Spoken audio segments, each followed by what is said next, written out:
Assalamualaikum warahmatullahi wabarakatuh.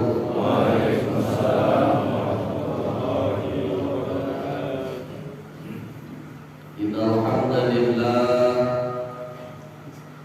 salatan wa salaman ala Rasulillah wa ala alihi wa sahbihi wa man walah.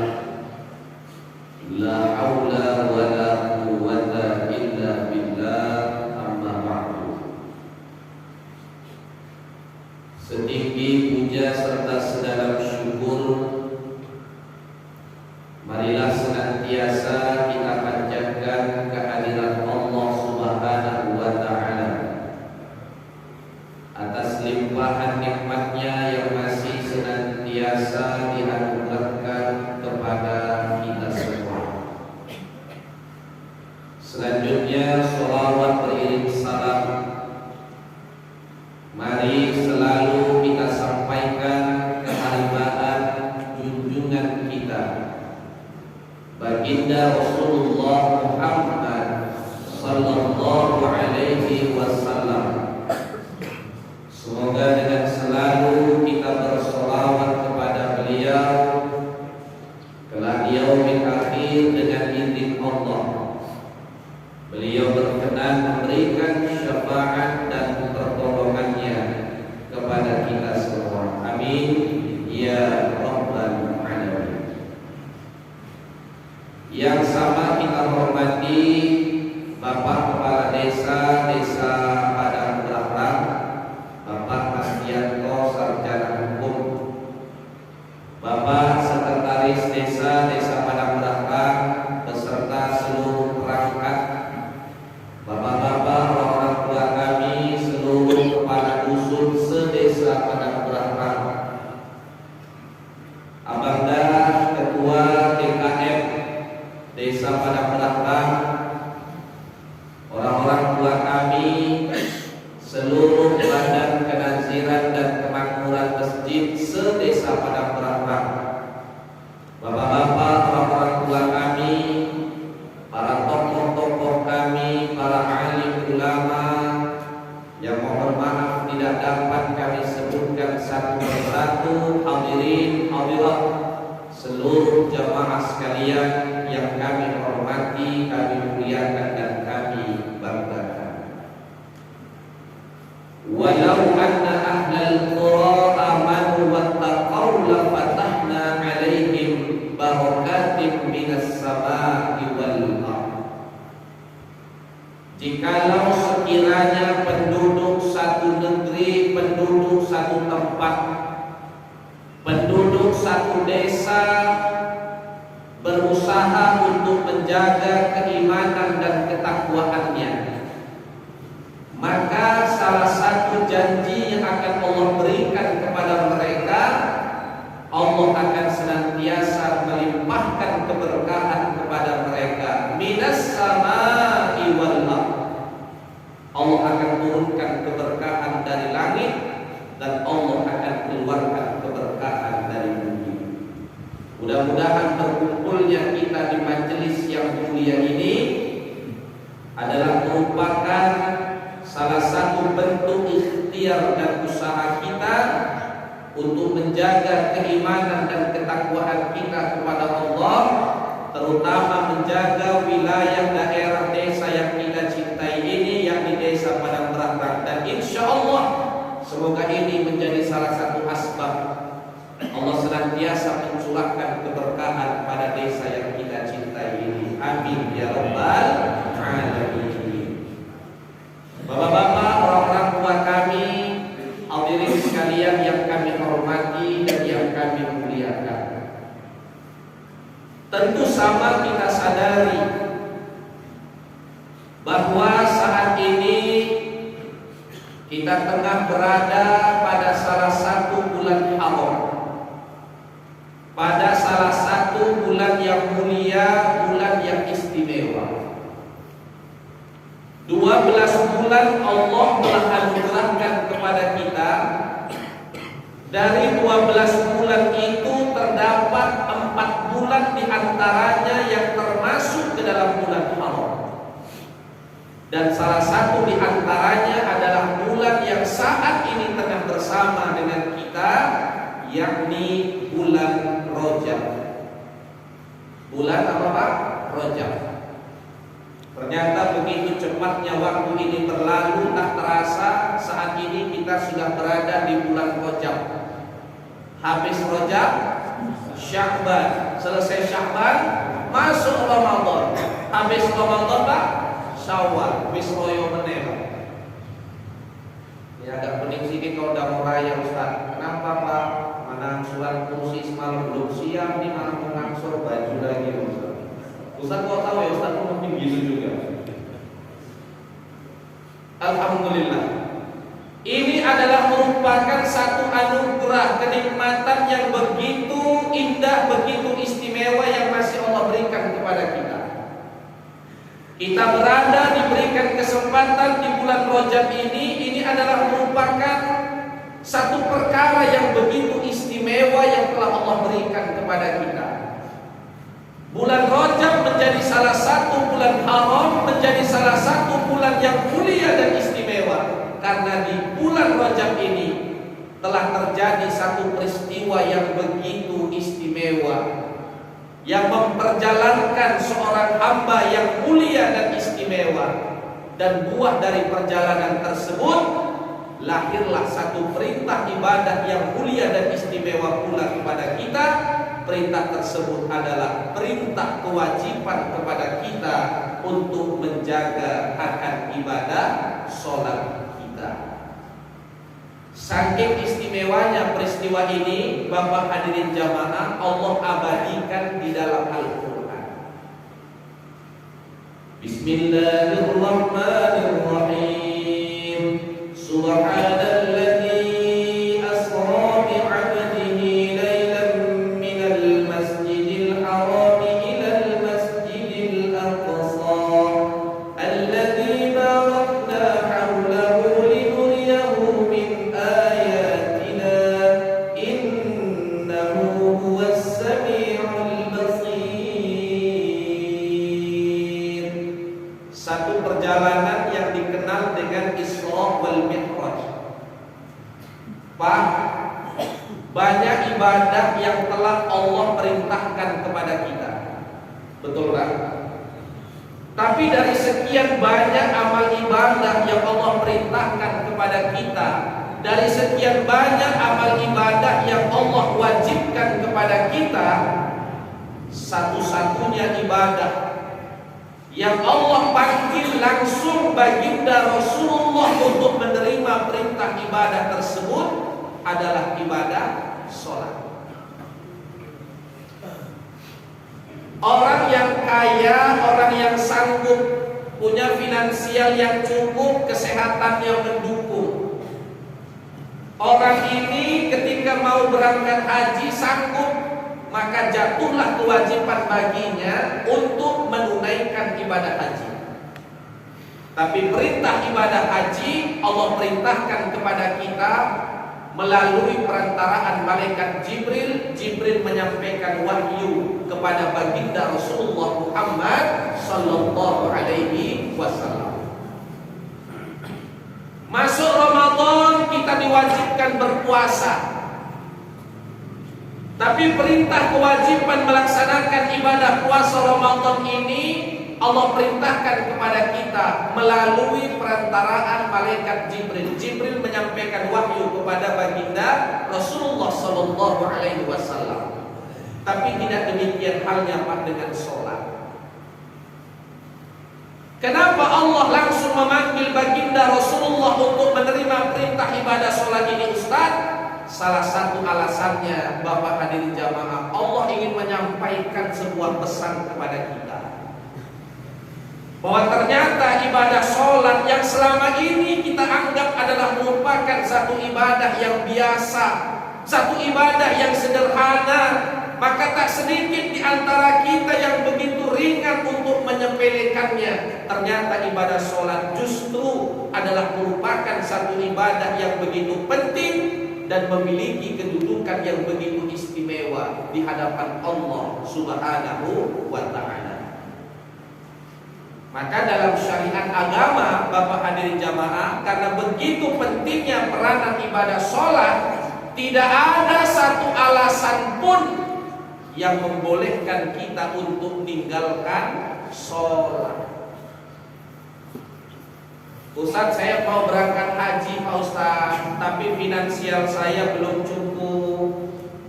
Apakah tetap kita dipaksakan dalam Islam harus berangkat haji? Tidak, ada keringanan. Nanti tunggu ketika kita sudah dalam keadaan sehat. Masuk Ramadan Pak, ternyata kita jatuh sakit. Kira-kira orang yang sakit boleh mereka nggak puasa Pak? Ya boleh, tapi tengok juga sakitnya Pak ya. Kalau sakitnya cuma panuan, kadasan, kurapan, butuh air, tidak ada pengaruhnya sama lambung, tetap wajib juga puasa. Tapi kalau sakitnya ternyata memberatkan ia untuk melaksanakan ibadah puasa Ramadan, bolehkah dia tak berpuasa ketika itu? Boleh, dia ganti ketika dia sudah dalam keadaan sehat. Musafir dalam perjalanan, bolehkah mereka berbuka puasa? Boleh, mereka ganti nanti pada hari yang lain. Tapi ketika kita berbicara tentang ibadah sholat Pak, tak ada alasan. Ustaz, saya sakit Ustaz, bolehkah saya tak sholat? Tak boleh, tetap wajib sholat. Ustaz, tak sanggup saya Ustaz sholat berdiri Pak Ustaz, ya udah sholat duduk. Duduk pun tak sanggup Pak Ustaz, ya udah berbaring. Isyarat miring ke kanan, miring ke kiri. Miring kanan, miring kiri pun gak sanggup lagi Pak Ustaz, udah lemas sekali badan Pak Ustaz, tetap wajib sholat juga Pak. Tetap juga Pak, jatuh kewajiban kita untuk sholat. Sholatnya macam mana? Isyarat kedipan mata. Mata pun udah gak sanggup lagi Pak Ustaz berisyarat, ya udah tetap wajib sholat. Sholat isyarat dalam hati. Makanya Pak, kalau adalah saudara kita, keluarga kita yang mohon maaf, na'udzubillah, masuklah mereka ke ruang ICU, udah tak sadarlah lagi mereka menurut kasat mata kita, maka begitu masuk waktu sholat tiba, jatuhlah kewajiban ini kepada kita yang masih sehat, yang masih sadar. Untuk apa? Mengingatkan, bisikan mereka. Ketika bisikan itu terdengar oleh mereka, mereka sholat dalam hati, isyarat dalam hati. Maka masih tetap juga jatuh kewajiban baginya untuk melaksanakan ibadah sholat. Saking begitu pentingnya peranan ibadah sholat dalam kehidupan kita. Gitu pun banyak lagi pula alasannya, Ustaz, hatinya udah gak sanggup lagi berisyarat. Ya udahlah, ke rumah Pak Kadus, pukulkan kentong, panggilkan orang sekampung. Berarti udah minta diapakan Pak? Udah minta disolatkan. Tak ada alasan. Ustaz, saya musafir, sedang dalam perjalanan, bolehkah saya meninggalkan sholat? Tak boleh. Masuk Ramadan kita musafir, gak sanggup puasa, boleh kita berbuka, kita ganti pada hari yang lain. Tapi kalau sholat, tetap wajib sholat. Makanya ada rukhsah, keringanan yang Allah berikan kepada kita. Agar apa? Agar rukhsah dan keringanan ini menjadikan kita menjadi hamba yang selalu berusaha jaga sholat. Makanya kita kenal ada namanya sholat jamak. Ada jamak takdim, ada jamak takhir. Apa itu jamak takdim? Menggabungkan dua waktu sholat, kita kerjakan di waktu yang awal. Zuhur dengan asar, kerjakan asarnya di waktu zuhur. Ada jamak takhir, menggabungkan dua waktu sholat dalam satu waktu, tapi ngerjakannya di waktu yang akhir. Zuhur asar, kerjakan zuhurnya nanti di asar. Bahkan saking sayangnya Allah sama kita Pak, di samping jamak ada juga kita kenal dengan jamak qashar.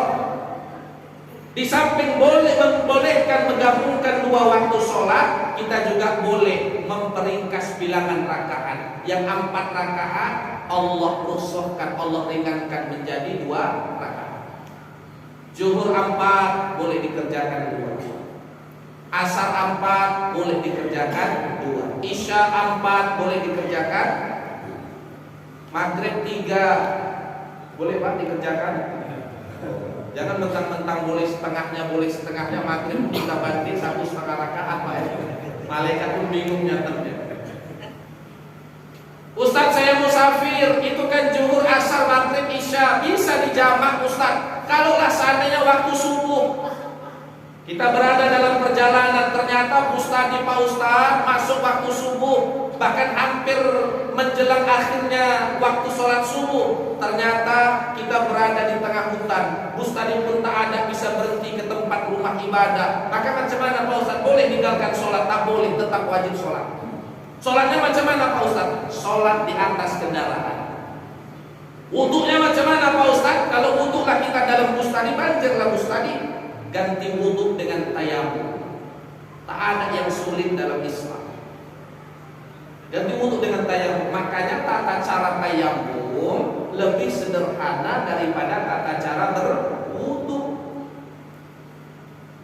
Tayamum, niat sengaja aku melaksanakan tayamum sebagai pengganti wuduk karena Allah Ta'ala. Tempelkan telapak tangan kita kemana tempat yang kita yakini ada debu. Debunya tak harus tebal Pak, yang penting isyarat ada debu lah di situ. Tempelkan telapak tangan kita, kemudian kita disunahkan untuk menepuknya atau kita disunahkan untuk menghembusnya sebelum kita sapukan ke tempat mana yang akan kita sapukan. Setelah kita hembus, sapukan ke wajah. Berapa kali Ustaz? Cukup sekali aja. Tempelkan lagi telapak tangan kita kemana tempat yang belum tertempel oleh tangan kita tadi. Tempelkan telapak tangan kita ke tempat yang lain, kemudian tiupkan, sapukan ke tangan kanan, sapukan ke tangan kiri. Berapa kali Pak Ustaz? Cukup masing-masing sekali juga. Habis itu Pak Ustaz, selesai. Habis Pak Ustaz, itu aja, cuma wajah sama tangan, iya. Jadi tayamum Pak Ustaz nggak macam wudhu, nggak pakai kumur-kumur, pakai abu sama kumur-kumur Pak. Semua dibesin. Tak ada alasan kita meninggalkan sholat. Makanya Bapak hadirin jamaah rahimakumullah, orang yang begitu memahami, orang yang begitu menyadari akan begitu pentingnya peranan ibadah sholat dalam hidupnya, maka dia akan berusaha semaksimal mungkin bahwa dalam hidupnya ini dia harus senantiasa menjaga akan ibadah sholatnya. Bahkan Bapak hadirin jamaah, baginda Rasulullah Sallallahu Alaihi Wasallam, orang yang paling kita rindukan, sosok yang paling kita cintai, ketika beliau berada di akhir hayatnya, ketika beliau berada pada sakaratul mautnya, apa salah satu pesan yang disampaikan oleh Nabi kepada kita? Pak, orang kalau sudah sakaratul maut dalam keadaan lemah, dengan suara yang begitu lirih, tapi ia tetap menyampaikan sebuah kata dan pesan. Kira-kira pesan ini penting apa sangat penting? Sangat penting. Sulit beliau dalam berkata-kata, lemah beliau dalam kondisi tubuhnya, tapi beliau tetap berusaha mengeluarkan sebuah pesan dari lidah dan mulut mulia beliau.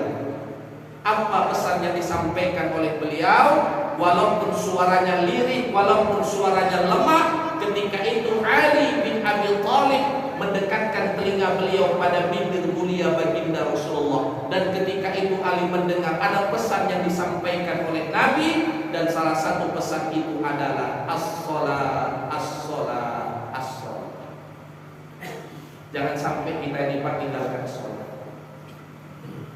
Maka Bapak hadirin, orang-orang tua kami yang kami hormati, yang kami muliakan, begitu murkanya Allah. Allah sudah sampaikan begitu pentingnya peranan ibadah sholat. Nabi juga telah sampaikan begitu pentingnya peranan ibadah sholat. Tapi ternyata kita sebagai hamba Allah, begitu ringannya kita meninggalkan akan ibadah sholat kita. Dan Allah sangat mengecam orang seperti ini. Di zaman Nabiullah Musa, Bapak hadirin jamaah, ada seorang wanita pernah datang ke hadapan Nabi Musa. Kemudian di hadapan Nabi Musa, lantas wanita ini pun berkata, "Wahai Nabiullah Musa, aku adalah seorang wanita yang banyak dosa." "Apa dosa yang telah kau lakukan?" kata Nabi Musa. "Aku dulu adalah seorang wanita pezina.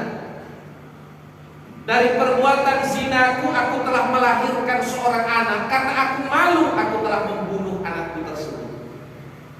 Kemudian gak sadar Pak, Nabi Musa ketika itu timbullah amarah di dalam benaknya. Gak sadar pula Nabi Musa ini berkata kepada wanita tersebut, "Wanita, yang ada di hadapanku, kau telah melakukan dosa yang begitu banyak, dosa yang begitu besar. Sekarang pergilah engkau dari hadapanku sebelum Allah menurunkan azabnya untukku. Dengan perasaan yang begitu sedih, dengan hati yang begitu hancur, maka lantas wanita ini pun pergi meninggalkan Nabi Musa. Ketika wanita ini telah pergi meninggalkan Nabi Musa, ketika itu Pak, dengan izin Allah turunlah malaikat Jibril alaihissalam ke hadapan Nabi Musa. Di hadapan Musa, maka lantas Jibril pun berkata, "Wahai Musa, mengapa engkau mengusir wanita tersebut?" Padahal wanita itu ingin bertaubat kepada Allah. Kemudian apa jawab Nabi Musa? "Wahai Jibril, bagaimana mungkin aku tak mengusirnya? Begitu banyak dan begitu besar dosa yang telah dia lakukan." Kemudian apa kata jawab Jibril? "Walaupun begitu banyak dan begitu besar dosa yang telah dia lakukan, kau tak pantas mengusirnya, apalagi ada niatnya ingin bertaubat kepada Allah Subhanahu wa taala. Sebesar apapun dosa seorang hamba, ketika ada ikhtiar dan usaha baginya untuk bertaubat, maka insya Allah Allah akan menerima taubatnya." Kemudian apa sambung Jibril, Pak? Apa kata Jibril kepada Nabi Musa? "Wahai Musa, perlu kau tahu, ada lagi dosa yang lebih besar dari dosa yang telah dilakukan oleh wanita itu." Terperanjat, terkejut ketika itu Nabiullah Musa. Maka Nabiullah Musa pun bertanya, "Dosa apa itu wahai Jibril?" Kemudian Jibril pun menjawab, "Ketika ada seorang hamba yang meninggalkan ibadah sholatnya dengan sengaja, maka sesungguhnya dosa hamba itu lebih besar lagi dari dosa seorang wanita yang telah berzina dan yang telah membunuh anaknya." Maka inilah Bapak hadirin jamaah yang sangat dikhawatirkan oleh Abul Anbiya, oleh bapak dari para nabi, Nabiullah Ibrahim alaihissalam. Maka ada sepenggal doa yang tak pernah putus Nabiullah Ibrahim untuk selalu berdoa kepada Allah. Agar apa? Agar dirinya dan seluruh anak keturunannya tidak menjadi orang yang begitu ringan dalam meninggalkan ibadah sholatnya. Inilah doa yang sering kita dengar. Rabbi ij'alni muqimas shalah wa min dzurriyyati rabbana wa taqabbal du'a.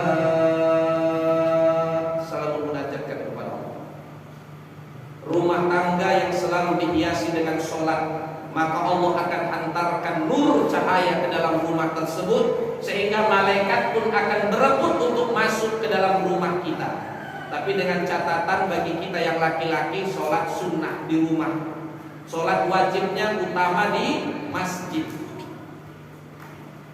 Orang yang melaksanakan menghiasi rumahnya dengan sholat-sholat sunnah, maka Allah akan hantarkan nur cahaya ke dalam rumahnya, sehingga malaikat pun akan berebut untuk masuk ke dalam rumahnya. Dan ketika malaikat sudah berebut masuk ke dalam rumah kita, maka tak usah kita minta Pak, insya Allah keberkahan itu akan datang dengan sendirinya kepada kita. Tapi kalau rumah, walaupun rumah tadi besar, walaupun rumah tadi megah, walaupun rumah tadi mewah, tapi dalam rumah itu tak pernah dihiasi dengan sholat, rumah itu tak pernah dihiasi dengan bacaan-bacaan Al-Quran, maka rumah yang tak pernah dihiasi dengan sholat, rumah yang tak pernah dihiasi dengan bacaan-bacaan Al-Quran, maka Allah akan cabut cahaya keberkahan dari rumah kita. Maka tinggallah kita di rumah itu dalam keadaan gelap, bahkan gelapnya melebihi dari gelap kuburan. Na'udzubillahi min dzalik. Maka Bapak hadirin jamaah rahimakumullah, dalam sejarah dicatat Nabi itu tinggal di rumah yang tak begitu besar, Pak. Ada sebuah keterangan yang menuliskan bahwa rumah Nabi itu hanya berukuran 4x5. Tinggi rumah Nabi hanya 2,5 meter. Rumah Nabi hanya beralaskan pasir. Nabi hanya tidur hanya beralaskan pelepah kurma. Kadang ada makanan yang dimakan Nabi, tapi kalau tak ada makanan, maka Nabi memperbanyak dirinya, memperbanyak melaksanakan puasa sunnah. Tapi dalam kondisi yang amat sangat sederhana sekali tersebut, Nabi tetap mampu merasakan sebuah kebahagiaan, ketenangan dan keberkahan dalam hidup beliau. Walaupun rumahnya sederhana, walaupun kehidupannya sederhana, Nabi tetap mampu mengucapkan sebuah kalimat yang begitu indah dari bibir mulia beliau. Apa yang Rasul katakan? Baiti jannati, rumahku adalah surga. Maka Bapak hadirin jamaah rahimakumullah, sebegitu pentinglah peranan ibadah sholat. Bahkan ibadah sholat ini bukan hanya merupakan ibadah yang memiliki peranan yang begitu penting, Pak. Tapi ternyata ibadah sholat ini juga merupakan ibadah yang memiliki kedudukan yang begitu mulia di hadapan Allah Subhanahu wa Ta'ala. Maka yakinlah, Pak, orang yang menjaga ibadah sholatnya, maka Allah akan menjadikan mereka sebagai hamba yang akan dimuliakan di sisi Allah Subhanahu wa Ta'ala. Banyak di masjid-masjid, Pak, lewat saudara-saudara kita dahulu didakwahkan, lewat saudara-saudara kita yang tergabung dalam jamaah tabligh, mereka sering menyampaikan ada sebuah kitab yang sering mereka baca yang berjudul Fadhail A'mal yang dikarang oleh Syekh Maulana Zakaria Al-Khandalawi rahimahullah alaih. Dalam kitab tersebut dikatakan banyak janji yang akan Allah berikan, banyak keistimewaan yang akan Allah anugerahkan kepada orang-orang yang menjaga akan ibadah sholatnya. Allah akan jadikan mereka sebagai hamba yang akan dimuliakan. Apa yang pertama, Pak, keistimewaan bagi orang yang jaga sholat? Pak, sholat ini adalah merupakan salah satu jalan kita untuk mengundang datangnya berkah dalam kehidupan kita. Hidup ini yang kita perlukan berkah. Ketika Bapak melangkahkan kaki keluar dari rumah, bismillah tawakkaltu 'ala Allah, la haula wala quwwata illa billah. Bapak pergi mencari nafkah, maka niatnya jangan cuma sekedar untuk membawa pulang sejumlah nominal rupiah uang, tapi setidaknya niatkan agar apa yang Bapak dapatkan mendapatkan berkah dari Allah Subhanahu wa Ta'ala. Dan ternyata Bapak hadirin jamaah, begitu indahnya ketika hidup ini sudah mendapatkan berkah. Dan salah satu jalan untuk mengundang datangnya berkah adalah dengan berusaha menjaga akan ibadah sholat kita. Apapun yang kita lakukan ternyata tak melalaikan kita dari sholat, maka semua yang kita dapatkan akan mendapatkan berkah. Itu yang pertama. Yang kedua apa, Pak? Yang tak kalah pentingnya, kita semua ini pasti akan mati. Dari sekian banyak alam yang kita lalui, yang kita jalani, salah satu alam yang paling kita khawatirkan, salah satu alam yang kita cemaskan, salah satu alam yang kita takutkan adalah alam barzakh atau alam kubur kita. Betul, Pak? Tapi tidak demikian halnya bagi orang yang jaga sholat. Kenapa? Allah berikan jaminan untuk mereka. Apa yang Allah berikan jaminan untuk mereka? Raudhatan min riyadil jannah. Allah akan jadikan kubur mereka itu sebagai taman-taman surga. Dan ternyata, Pak, saking begitu luar biasanya, begitu istimewanya kedudukan ibadah sholat, kelak ketika kita meninggal dunia, ada satu hari yang dikenal dengan Yaumul Ba'ats, hari di mana kita akan dibangkitkan. Disitulah kita akan menuju satu hari yang kita kenal dengan Yaumul Mahsyar, hari di mana kita akan dikumpulkan.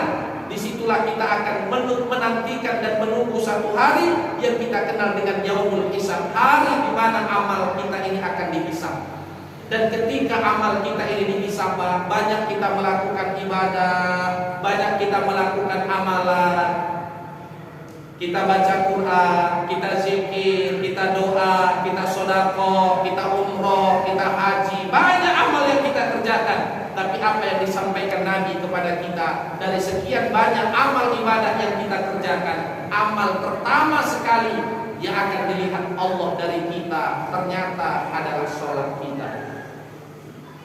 Jika sholat kita baik, Allah akan anggap baik amal kita yang lain.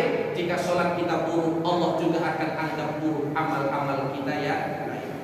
Dan ternyata, Pak, yang begitu istimewanya lagi, semua kita ini memiliki cita-cita Allah meridhoi kita, memudahkan kita untuk masuk ke dalam surga. Dan surga Allah itu punya pintu, pintunya dikunci. Kalau mau masuk ke dalam surga, kita harus punya kunci untuk dapat membuka pintu surganya Allah. Dan apa kata Nabi? As-sholatu miftahul jannah. Ternyata sholat yang kita lakukan di dunia dapat menjadi kunci bagi kita untuk membuka surganya Allah Subhanahu wa taala. Maka Bapak hadirin, orang-orang tua kami yang kami hormati, yang kami muliakan, mudah-mudahan tausiah yang sederhana ini dapat menjadi pengingat kepada kita semua, dapat menyadarkan kepada diri kita, terutama diri saya pribadi, akan begitu pentingnya ternyata peranan ibadah sholat dalam hidup kita. Pentingnya bukan hanya saja di dunia, tapi insya Allah penting, istimewanya, kemuliaannya akan kita rasakan sampai ke akhirat nantinya. Mudah-mudahan Allah senantiasa membimbing kita agar kita dapat menjadi hamba yang senantiasa istiqomah dalam menjaga akan ibadah sholatnya. Dan semoga sholat yang selalu kita jaga dapat menjadi asbab penyebab Allah senantiasa berikan berkah hidup kepada kita. Bukan saja berkah bahagia di dunia, terlebih-lebih berkah bahagia dan selamat di akhirat nantinya. Insyaallah, amin ya rabbal alamin. Mungkin ini saja yang dapat saya sampaikan dalam kesempatan kajian kita hari ini.